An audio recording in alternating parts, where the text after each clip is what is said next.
Baada ya klabu ya Al Ahly ya nchini Misri kugomea kwenda uwanjani kucheza mchezo wake dhidi ya klabu ya Zamalek na Zamalek kupewa ushindi wa goli 3 na pointi 3. Sasa unaambiwa vigogo Al Ahly wametangaza kurudisha viingilio vya mashabiki waliokuwa wamenunua tiketi kwa ajili ya kushuhudia mtanange huo. Taarifa ya Ahly imeeleza kuwa klabu hiyo inafanya mchakato wa kuwasiliana na kampuni inayohusika na ununuzi wa tiketi ndani ya saa chache zijazo ili kuweza kuweka utaratibu wa kurejesha fedha hizo kwa mashabiki wote waliokuwa tayari wamenunua tiketi kwa ajili ya mchezo huo.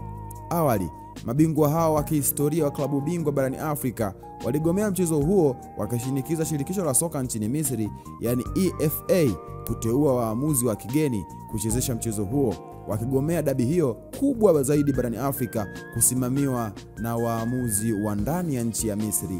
Zamalek imechukua ushindi wa mezani wa mabao 3-0 pamoja na pointi 3 muhimu, ambapo uamuzi huu umefuata kanuni za ligi ambazo zinatoa ushindi kwa timu iliyofika uwanjani ikiwa mpinzani wake hajajitokeza bila sababu ambayo inakubalika. Sababu hii ni tofauti kidogo na sababu ambayo ilitokea kwa Simba Sports Club na Yanga. Kwa mujibu wa kanuni, Simba iligomea mchezo huo kwa kutoshiriki mazoezi ya mwisho kuelekea mchezo wa dabi ya Kariakoo, lakini hawa Ahly na Zamalek wao waligomea waamuzi wa mchezo huo kwa waamuzi wa ndani.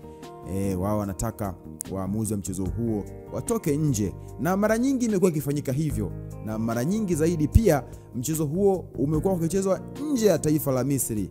Lakini kwa wakati huu chama cha soka cha nchini Misri EFA kiliamua mchezo huo uweze kuchezwa ndani ya nchi ya Misri na waamuzi watoke ndani ya nchi ya Misri, jambo ambalo viongozi wa Ahly waliweza kulipinga kabisa, na wako tayari kurudisha gharama ambazo mashabiki wa klabu hiyo waliweza kuingia pale ambapo mchezo huo uliweza kuahirishwa na Zamalek kupewa alama 3 na magoli 3.